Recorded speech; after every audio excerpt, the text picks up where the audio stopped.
Dyer's ban.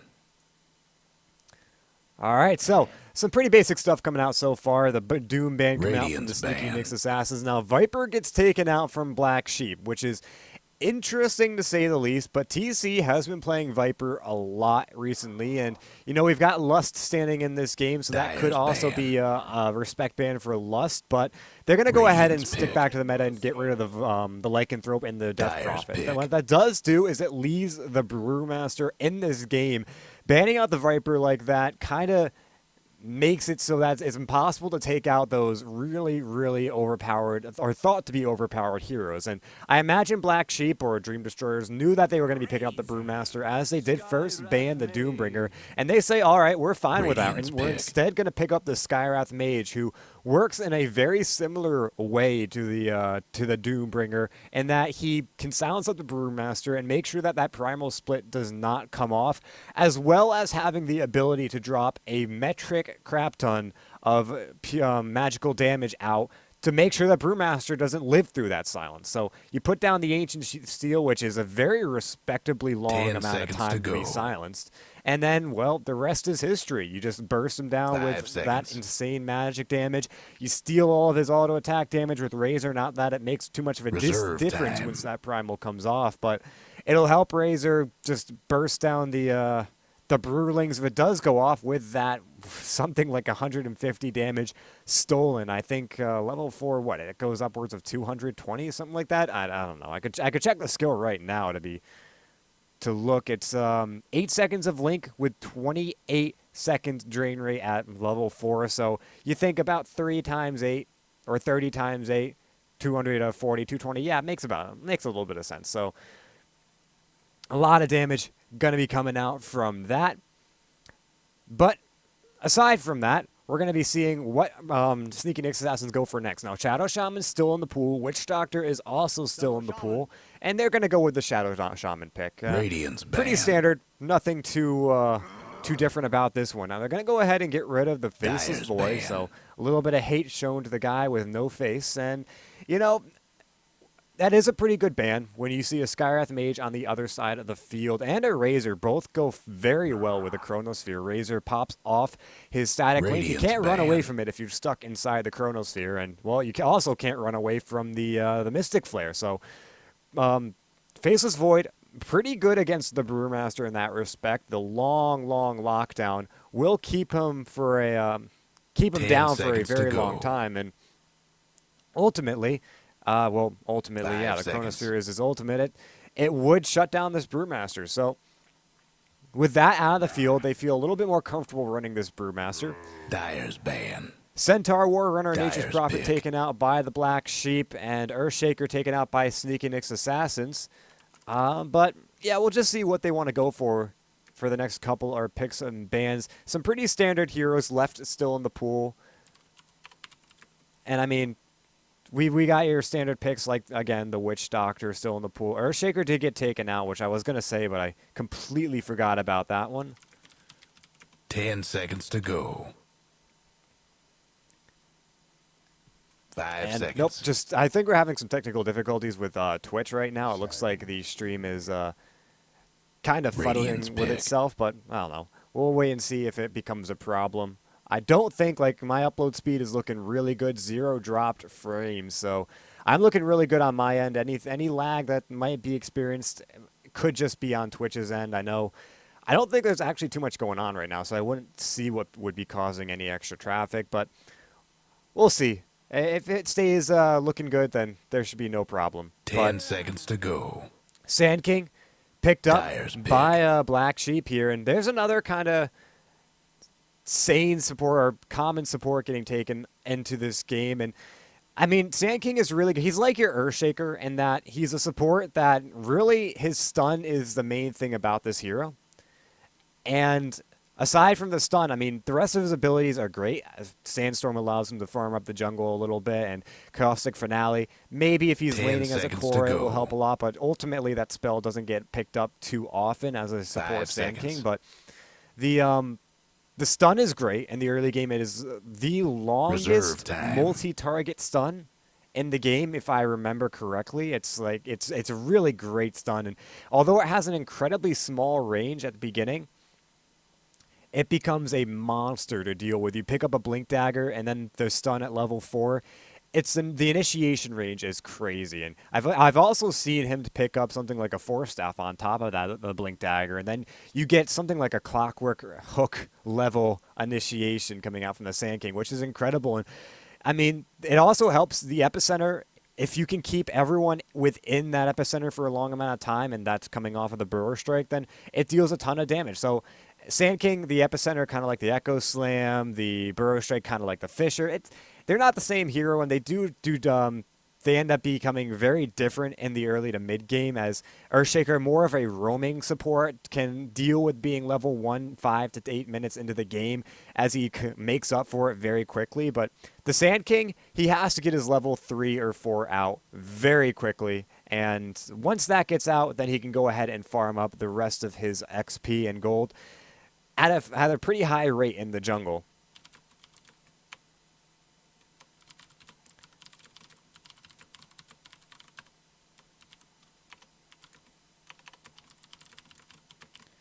Just checking the stream again. It's having some technical difficulties. Nothing on my end, nothing severe, but whatever. Batrider will get picked up by the Black Sheep as their favorite hero, and I believe we were talking with Healy Umbrella the other day about this guy, how the Russian teams really loved to pick this guy up, mostly because he was just an annoyance. He was a great initiator, and when you're dealing with a Sand King, yeah, he's got an insane amount of initiation power, much like the Sand King, and both of them will just go ahead and disrupt team fights often and quickly, and 5 seconds. Just do a ton of stuff in the team fight. And the main point about the Batrider right now, and the stuns and the lockdowns that they have, is that they're going to be able to keep Brewmaster locked down for a very long time. You go in with the Shackle, that's a nice amount of time that he's not going to be able to get his own initiation off on his own time, and then you go ahead, you Burrow Strike him, you Ancient Seal him, you should be able to kill him before that Primal Split comes off. And if you don't, well, I mean, the Primal Split goes off, you have a tough time for the tough time in the team fight. But if you can burst him down, then he's not much of a problem. We see that time and time again, where Brewmaster's Sniper. Brewmasters, if they cannot get their Primal Split off, then they just get they become non-factors. I mean, you see it with the Doom pickups, you see it with the Skywrath Mage pickups, you see it with any real silence pickups or hard stuns or anything along those lines, where the Brewmaster, he starts the early game strong, as he is a lane winner. I don't think I've seen many matchups where he doesn't win, but he starts strong, and then level 6 comes on, he tries to rotate, he tries to gank, and then he just gets shut down by the silence. So I don't know. With a sniper pickup, it makes a little bit of extra space for him. I mean, he's going to be he's going to have the cover of the sniper. If you see the Batrider or the Sand King try to blink themselves in, then maybe you get a couple of lucky headshot bashes, enough time for Shadow Shaman to get in position and save him from going down. But the sniper is an interesting pickup when you pick him into the Batrider, because of the fact that Batrider, even though you typically think he's going to be initiating on this Brewmaster here, I mean, they do still have plenty to deal with the Brew. The Batrider can just blink back and try to clean up on a sniper. If the sniper goes down, then that's pretty much all of your late game to mid game damage potential going away. At sniper, you build him as a right clicker. You don't build him as a tanky damage absorber like someone like a Spectre that's Sneaking Assassin banned out. Darkseer also gets banned out by Black Sheep, but you build him as damage. So Radiant's pick.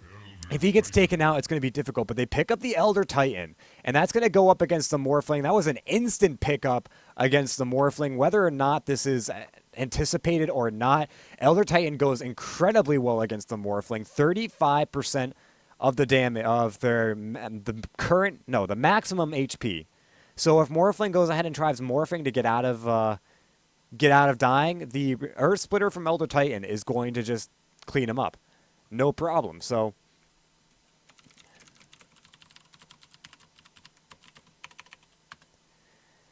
So we'll have to wait and see whether or not this becomes an issue for Justin going into the game. Justin, a well-known carry player, though. He is of E-Hug fame and definitely growing in the scene, so we'll have to see how he deals with that. But going into the game, we are well underway. It's going to be Bloody 9 heading off the lineup of the Black Sheep, formerly known as Dream Destroyers. He's going to be on the Bat Rider.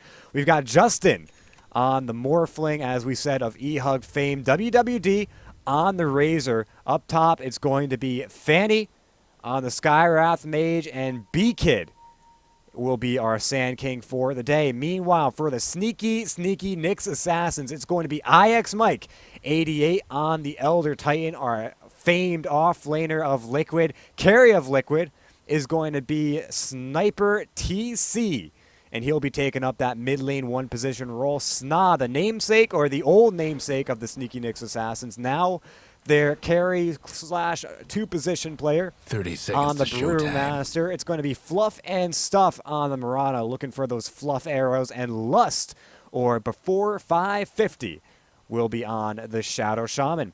So some pretty sneaky wards coming out from the Black Sheep here. They go ahead and they block up the medium camp, which, What's with all the scribbling? although it's not the direct camp to pull with, it is the pull-through camp. So if Sneaky Nyx Assassins, they still want to pull, they're going to have to stack this And camp they're up. off. Which means that they're not going to be able to get the medium camp XP that usually spawns with this one. Nothing too big of an issue. It just means the pull won't be possible Radiant on one from side, 30 seconds on. Dire They're on going to the go other. ahead, and though it will be possible, not too short after. So I think before 550 or Lust and Fluff and Stuff, they're actually going to go ahead and smoke up, making their way towards the middle lane here. And an early kill on WWD could be pretty substantial, giving the Sniper TC a little bit of extra room, as he's going to need it going on into this one. WWD shouldn't be able to get close to get the static link off. Oh, hold on, an arrow will come through, and it will connect. That is a full, or very close to full duration arrow. Waiting out the stun duration. 9550 is going to go ahead, maybe with a shackle. A little bit late. He still gets it off, but it ends up being the first blood, regardless, on to TC. Very quick and easy kill going out for him. And that gives Sneaky Nyx Assassins a little bit of extra go in this game. As we said, it helps out the Sniper substantially. So the supports, or at least Lust, is going to make his way down towards the bottom lane as Fluff and Stuff, it goes ahead off of that momentum, and he rotates up in the direction of the top. With a quick sentry ward popped out, he actually misses if the observer ward. The range of sight is very small around when you place the sentry ward, so you kind of have to get it spot on if you aren't carrying observer wards with you. And he misses it by a little bit. They'll find it later. I guarantee it. They're going to put a ward up there soon or something like that if they really want to. But at the moment, it's just going to sit there not really scouting out much. So the pings come out. As you saw, there is another ward. And again, this blocks up, this time the hard camp. And what that does is, again, it blocks the pull-through camp. And that means that they're not going to be able to pull as easily without stacking the small camp. Now, Fluff and Stuff, the initiation happens onto him, and he will go down. That is going to be Fanny, the one to clean that one up. And IX Mike maintaining very aggressive here, and he's just going to have to back himself off at about half HP. Fluff makes his way right back into lane, throws out an arrow, and it will catch Fanny in the trees. Justin, though, hangs up front. He's not going to let the initiation happen, and well, an arrow for nothing, maybe. Does do a fairly substantial amount of damage, and that's going to mean Fanny will play a little bit more careful. Another arrow could be devastating for him. TC, in the meantime, going to deny an Invis rune here on the top rune spot and go back to farming up. He's 14-7 right now to the 6-2 of the Razor, so he's doing very well right now in terms of CS, going up against the Black Sheep.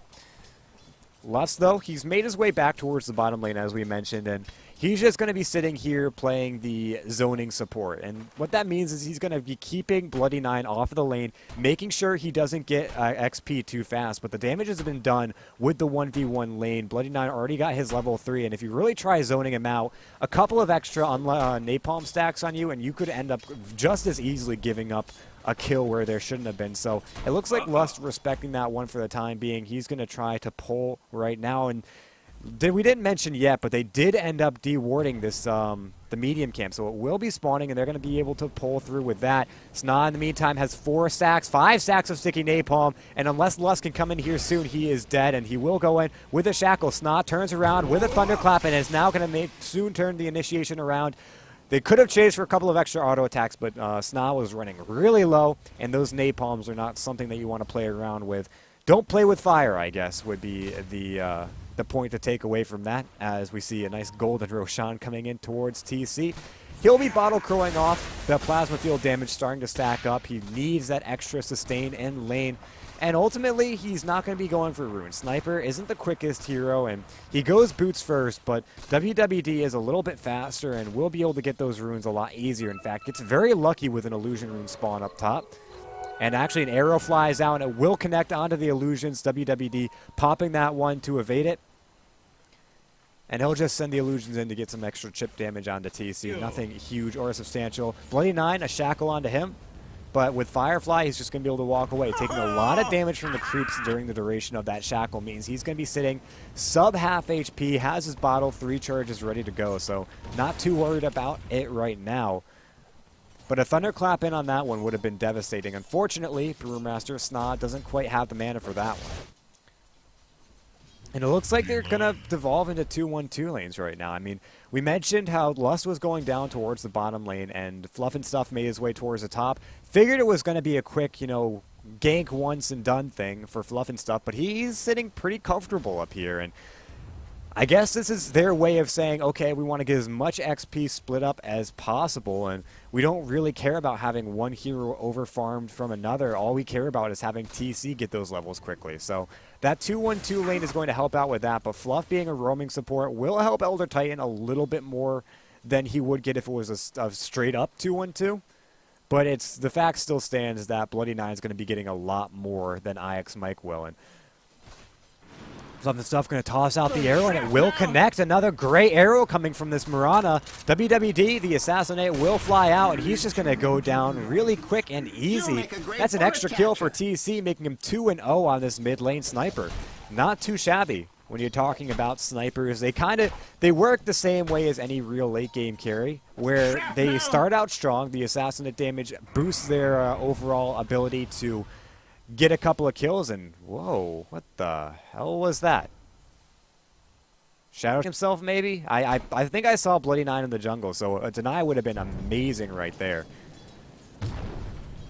But in comes Sna on a Bloody 9. Bloody 9 still with the Firefly, able to walk away despite being very slow. Again, you don't want to play with fire. Up on the top lane, they're going to have an Ancient Seal up onto IX Mike. Ancient Seal runs out, but the damage coming through the Arcane Bolt should be enough, and it will be enough.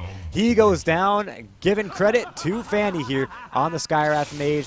Definitely going to be happy with these extra kills that he's been getting, sitting close to level 5 at 6.5 minutes. A very good spot to be in if you're a Skywrath Mage. Ultimately, if you can get your level 6 before 10 minutes, you can consider yourself a successful mage. And arrow comes through again.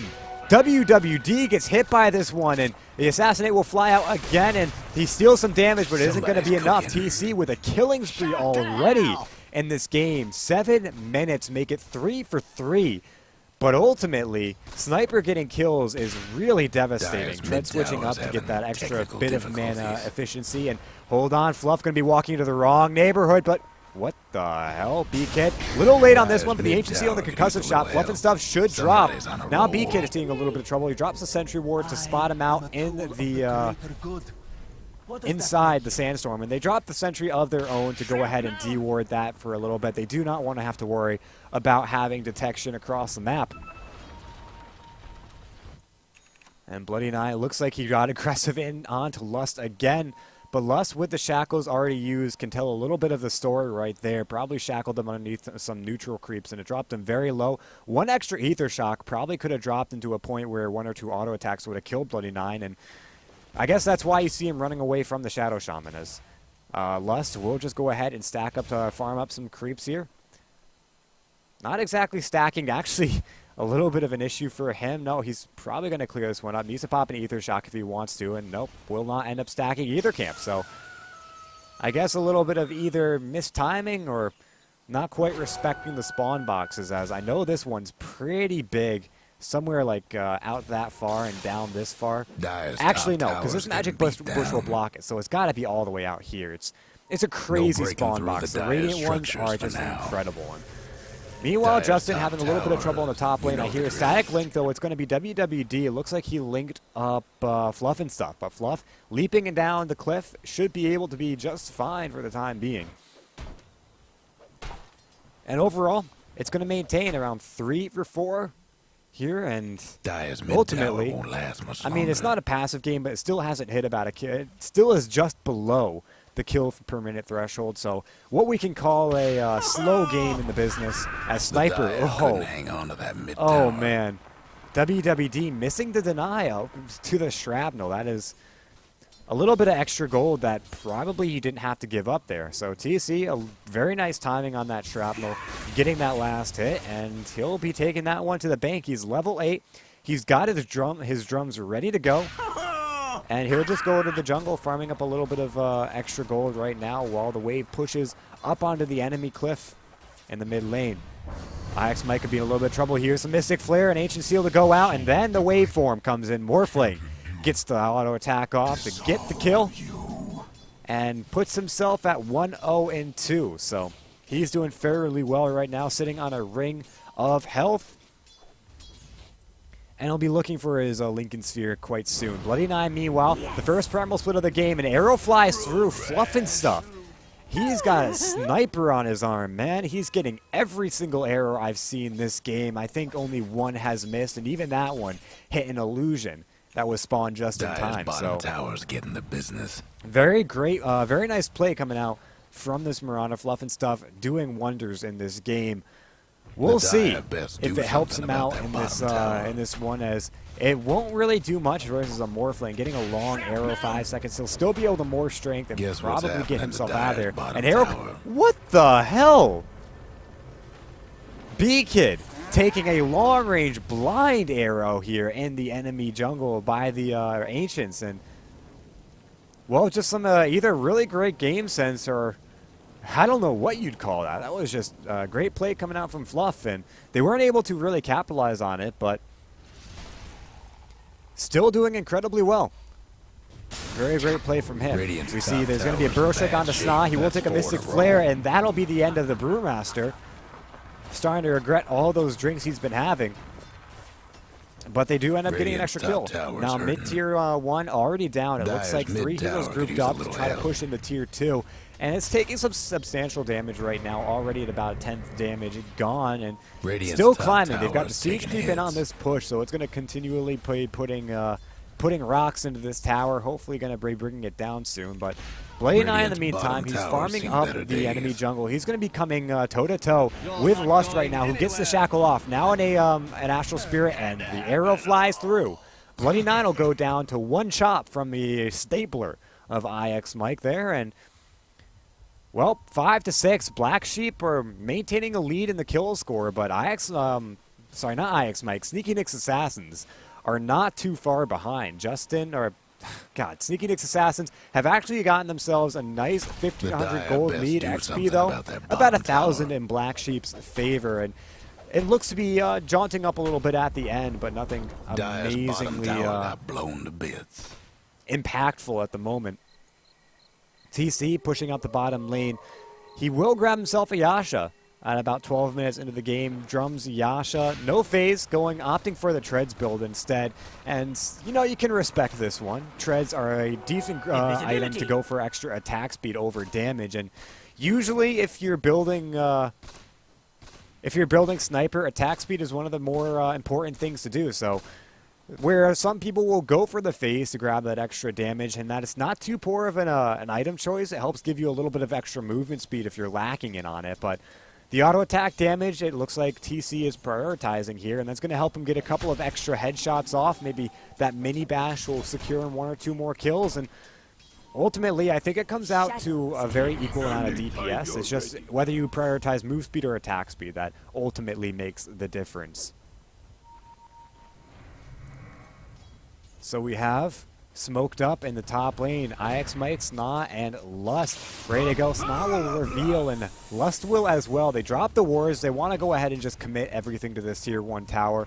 And there's no way for Black Sheep to really go ahead and get this, either save this or get the deny. As fighting underneath, or fighting underneath the wards and the 3 of the enemy is a very difficult maneuver to do. Now, Fluff and Stuff will go down to the Morphling in the mid lane, but Justin will eat a little bit of shrapnel damage, back himself away, and assassinate just to get some extra vision, but opts not to go for it. Astral Spirit will fly through, brewing at Radiant's bottom tower. but ultimately just doing some scouting work right now. Meanwhile, on the bottom tier 1 tower, we have WWD trying to make a push of his own, get the first tier 1 down for Black Sheep, and they're not successful with it. Now there's going to be a Burrow Strike. It hits up onto Snot. Can they get the silence off? He goes for the Primal Split, but the silence just in time, and the lasso comes off. He will go down. Some great timing or some substantial luck. Either way, they will clean him up, and that'll be the end of that one. A nice couple of kills going the way of Black Sheep. Now, that is exactly what we talked about in the draft. The silence, the stuns, and the lassos will just make sure that the Brewmaster isn't able to survive any of these ganks, or in later on team fights, he won't survive either. So they still have to deal with TC, who's becoming an incredibly big problem on the back lines, but ultimately, a sniper reaches a point. It's kind of like the Morphling. He reaches a point into the mid-game where he feels like he falls off a little bit. Then, once he gets a couple of extra damage items, comes right back on in. But his tankiness and lack of real mobility hurts him so much that he really has to play this careful. If he dies, he gives up a 3-kill streak, which ultimately is not too bad, but he also gives up a substantial XP lead. So we're going to have B-Kid. He actually eats an arrow here by the secret shop, and he'll go down really quickly. Snot getting a little bit of revenge on that one. But ultimately, it's going to be IX Mike with the kill on that Astral Spirit. Dyer's bottom tower's getting the business. Taking a quick look at net worth, TC is leading off the board with Justin not far behind. The 2 carries heading out, leading the charge, but obviously TC is just way too far ahead. He's got 117 last hits coming into 15 minutes. Really great last hitting ability, and ultimately he is looking great on top of his kills too. So Bloody Nine is going to be looking for a gank here, but gets spotted out by the Astral Spirit, blocks off his Blink Dagger for the initial damage, if I remember correctly, and that means he won't be able to get the pick off as cleanly as he wants to. In fact, not even going for it at all. Moonlight Shadow popped on the Fluff and Stuff, a concussive shot, but they're prepared. They drop the dust. Concussive shot not lasting long enough, but the Arcane Silence, or the Ancient Seal, lasting long enough to grab him that kill. Fanny will grab the mega kill spree, but Snot not going to have too much of it as he comes in. Thunderclaps won't be able to kill him before the TP comes off. B-Kid looked like he didn't have a Burrow Strike ready to go, so he wasn't going to be able to save him either way. Just looking to back himself off. And Justin going to be farming up the jungle. Meanwhile, we have Bloody Nine taking a little bit of extra damage. Pops his magic stick just in time to survive the damage from the Astral Spirit. Radiant's top tower. And now the mid-tier 2, maybe in a little bit of trouble. Dyer's mid tower's having technical difficulties. Radiant's top tower's in bad shape. Shrapnel going in towards the mid lane. We'll see if they can clean up this tower. Sniper doing enough that he can sit on the back lines. He's actually got a double damage too, so he's doing about 200 damage. Going to be able to clear this tower from a very safe position. Arrow flies through, will not connect on anyone. I think the first one I've seen legitimately miss in this game. And the tower will go down. They don't get the deny. Sniper going to be able to take that one to the bank. Assassinate comes through, and it does a fair amount of damage to Fanny. But he's going to survive for a time being. Justin, meanwhile, picking up his first big item of the game. He grabs his Lincoln Sphere at 17.5 minutes. We'll see what he goes for from here. Whether or not he goes for the shotgun build, or he goes straight up tankiness and damage. We're going to look towards the mid lane as an Elder Titan barely dies to the Sand King. Not barely dies, he just flat out dies. I barely caught it on the Sand King. Sniper, meanwhile, with an assassinate off pick on the Skywrath Mage. Makes it a 1-for-1 trade, and this is what the Sniper is going to be able to bring to the party from here on out as he finishes up his Manta style. He's going to be able to find kills. where typically you didn't see them happen. The Assassinate is just an incredible skill. If he maintains close to the action, then just pops that one off and gets an easy kill, where usually you think a hero getting away just barely. Yeah, no, they're just going to die. And oh, god damn, it's going to be Fluff and Stuff. I think he took a long arrow here on, or rather, Bloody Nine took a long arrow from Fluff and Stuff and will go down to make it the third missed kill of the game. And, well, I'm not feeling it right now. Justin, though, he will take some auto attack damage from Sna, who ends up feeling a little bit, bit off a little bit more than he could chew. They actually popped the epicenter for that one. And, I mean, it got the kill. Justin, though, ultimately the one to pick it up. And very nice kill going their way. Every kill on Sna is another pat down to keep him shut down in the game. But he's not the real problem that you're worried about in this game. We still go back to the Sniper being an incredibly big nuisance. With the Elder Titan, his damage is boosted as the natural order, reducing the enemy's armor, which is one of the main defenses going up against the Sniper. You need to have high armor, and typically their heroes are very good with that. They've got the Razor, who starts building armor in the mid to late game. They've got the Morphling, who naturally gets a ton of armor from his morph into agility. Aside from that, nothing real else, but your two cores have a good amount of armor, which helps versus the Sniper. But the Elder Titan does a lot to hinder that, so we'll see how much damage the Sniper is going to be able to do going on into the next couple of team fights. As he bought himself a haste rune and is making his way towards the top, you can see through his stumpy little legs that he is not the best mobility hero.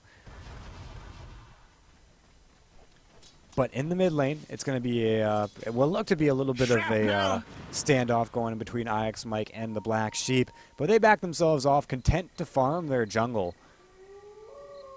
And taking a quick look at some itemizations going on. The Manta Style, as we noted, has been completed onto TC, and he's looking for his next couple of big items. Fluff and Stuff still finding his items with Arcane and Urn of Shadows. And IX Mike, he's got his Mech Soul Ring finished up, and he'll be looking towards a Pipe of Insight really soon as he's picked up his robe there. And aside from that, Aghanim Scepter getting close on Sna. He's got two of the stat items on top of the point booster, and a 4-staff done onto Lust. Bloody Nine has his blink, not close to his 4-staff just yet. He's got the Staff of Wizardry, but nothing else. Fanny, looking pretty lackluster in the items. Beacon's got his blink. Justin is picking up the start of his Ethereal Blade. He's got his Lincoln Sphere completed, as we noted. And WWD looking to go towards that Aghanim Scepter as he's got his mechanism already up. So, in terms of the net worth, the Sneaky Nyx Assassins are starting to pull ahead just a little bit, but not by a game-changing amount. They're still only about 25,000.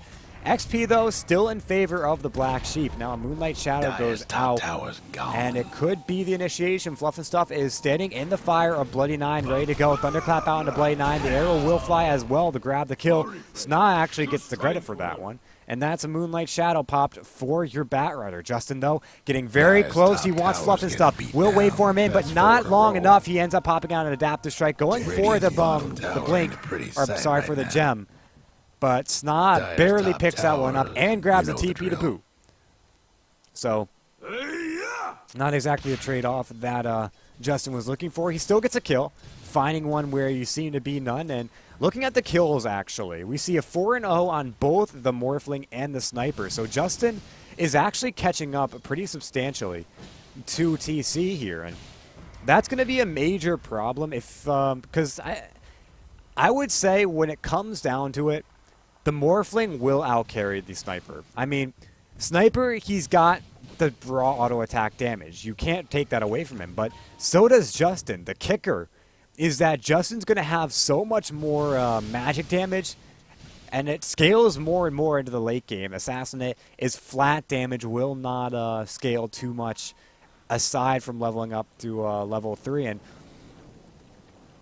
on top of that, Morphling ends up becoming a lot tankier of a hero. I mean, he's got high mobility with his replicate. He's got good amounts of armor, or high strength if he wants to morph into strength under fire. And Sniper, he's got nothing. I mean, he's going to be building towards a crit. That's going to help him out a little bit.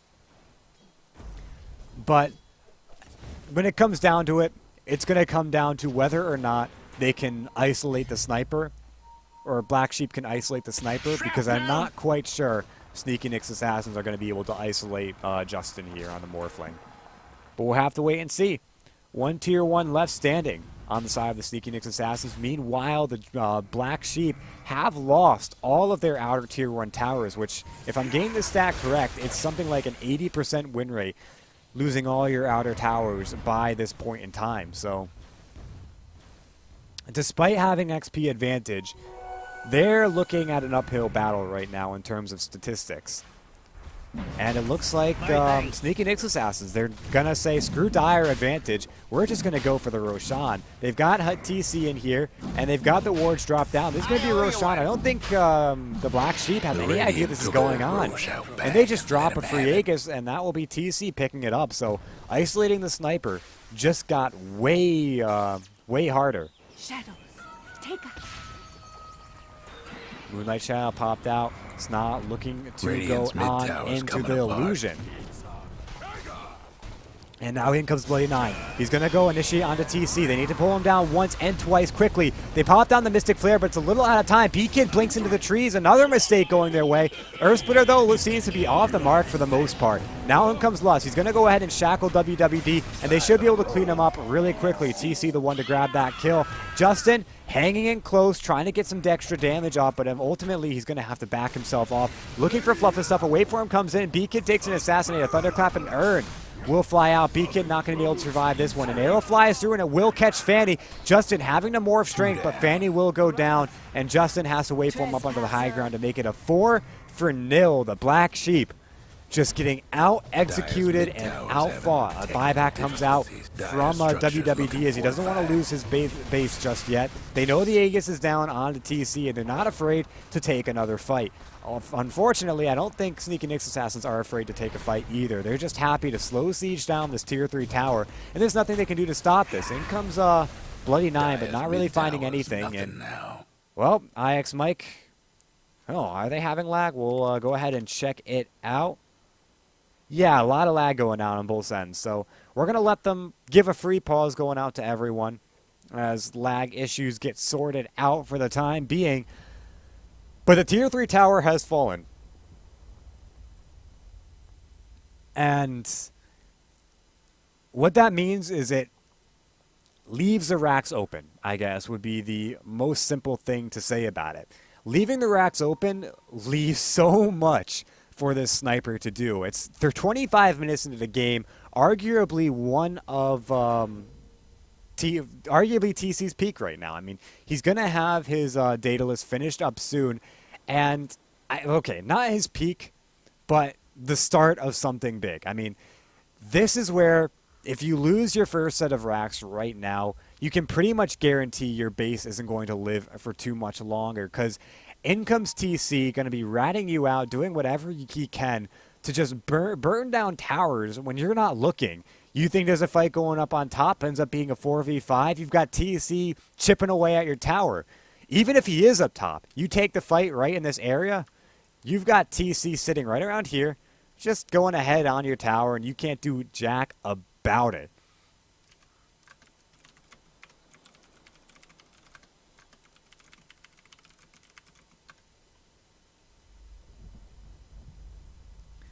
So, I mean, at this point in the game, they cannot lose this Rax. If they lose it, then, yeah, I would say that Black Sheep have a very small chance to turn this game around. Again, they don't have XP anymore. It looks like that last 5-man or 4-man wipe shot the XP up in Sna's direction. They actually still have about a 10,000 gold, so I'd say losing this Rax would be game. That would be my ultimatum for the Black Sheep. If they cannot defend this, then TC's going to become too much. And the rest of Sna is just going to be impossible to deal with. I mean, we already saw Bloody 9 get the best possible initiation out onto the onto TC on the sniper, and they seem to be mismatched in that fight.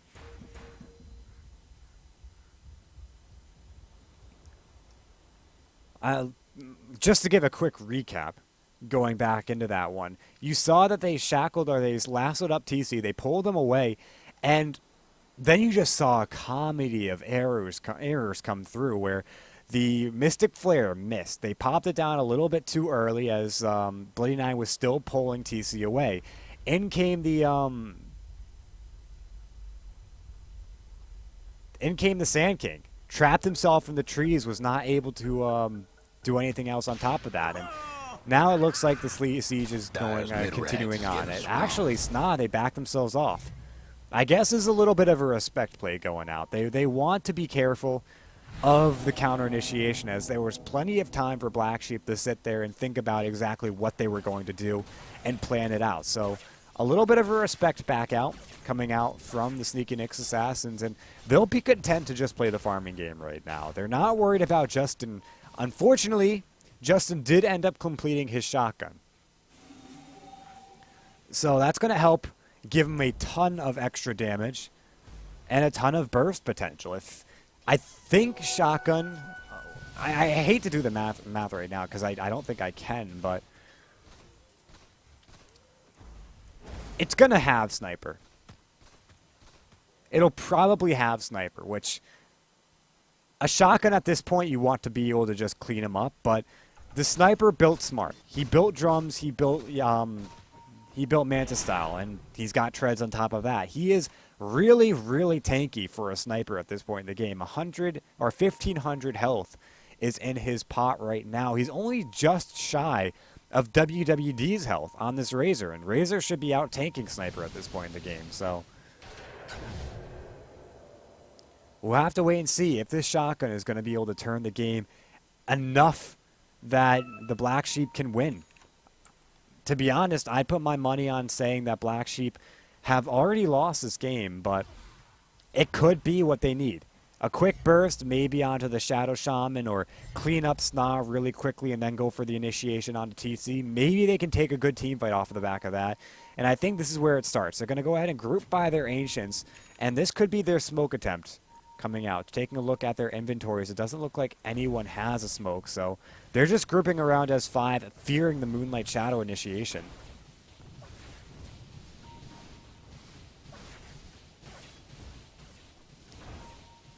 But we'll have to wait and see if this actually means anything, or if they're just wasting time right now. I mean, they have a mid lane that they could be potentially sending someone in to farm. They have a top lane, which would be very risky to farm, but they do have a nice defensive ward up here on the high ground to spot out rotations. And it looks like Justin's going to take the more risky option. He makes his way down towards the bottom lane. He's got 40 seconds on his replicate, and no one on the team of Sneaky Nyx Assassins is close, so he should be fairly safe, but he's still playing this incredibly careful, hanging by the tree lines, only looking for XP right now. And Haste.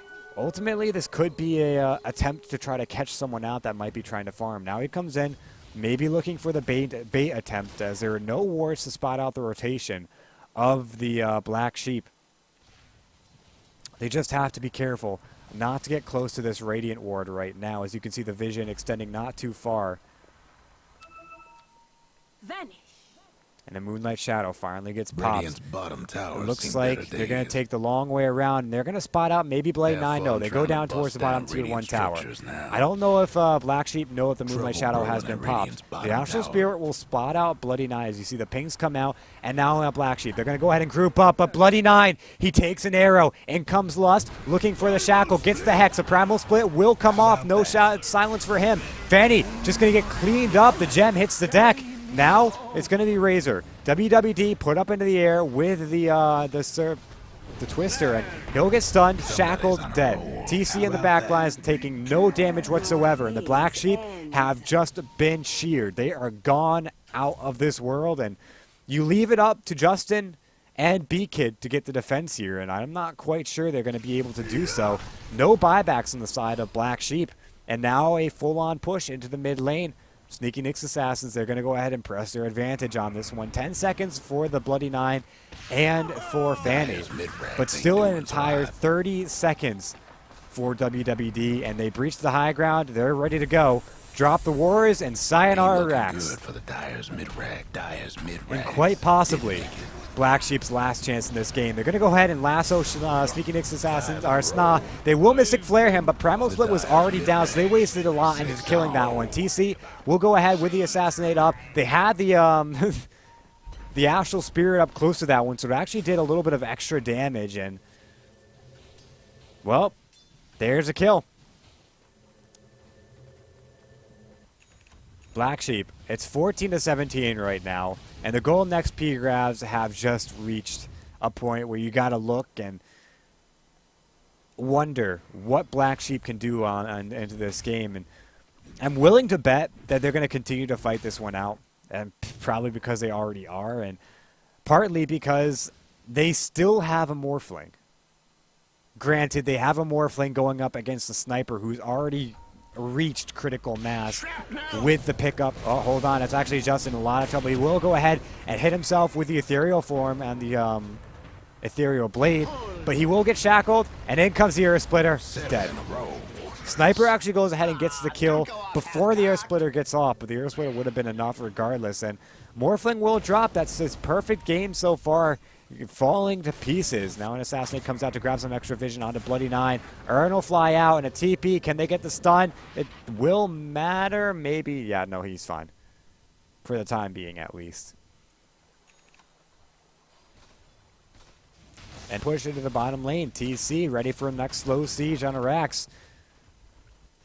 B-Kid doing what he can, pushing out the top tier 2 tower. And it's not going to fall. Like, this tower is perfectly healthy and perfectly fine. And comes Snato, looking to make it go onto this tier 3 tower.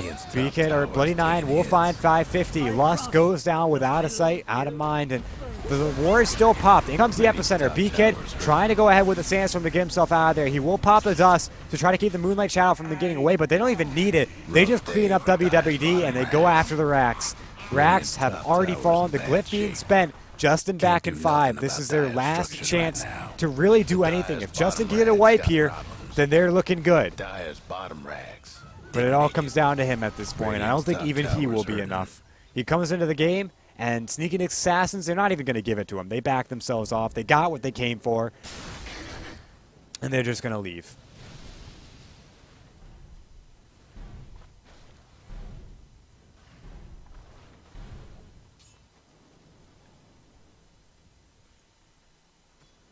So game, reverting back to a farming state, as Sneaky Nick's Assassins, they're not too upset with taking this kind of game. They're still looking incredibly comfortable. They have 2 racks down, 32 minutes, probably something like a 99.99% win rate with this kind of setup. And Roshan's back up in 16. I didn't quite get how close that was to the default timer. But it's, actually, it looks about 2 minutes that was added onto it. So a 10-minute Roche timer, perfect at 10 minutes. And, well, Roche is back up, the big guy, ready to fight again. This is not a cheese. It's only the second Roche of the game. And Black Sheep, they've smoked themselves up. I'm not quite sure if this is their attempt to take dire advantage, or they're just going to go down towards the bottom lane and maybe try to take another fight. And it looks like it's the latter. They're grouping up. The tier 2 tower is their target. And Sneaky Nick's Assassins making a roundabout rotation. And it looks like the Roche Pit might be their option. They spot out Fanny, though. He will pop out a concussive shot. Fluff goes in with an arrow. Fanny gets hit by it again. WWD coming on into this one. The pipe gets popped, but will get immediately dispelled in the Fluff. Now they have a Moonlight Shadow ready to go. B-Kid gets cleaned up and almost instantly. TC in the meantime just doing so much damage. And Earth Split comes out not really cleaning up or hitting on anyone.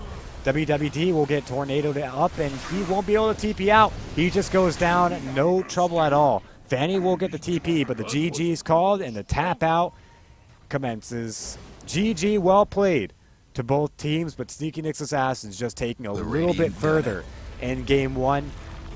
A lot of fights where it just seemed like they out-executed, and ultimately the writing on the wall is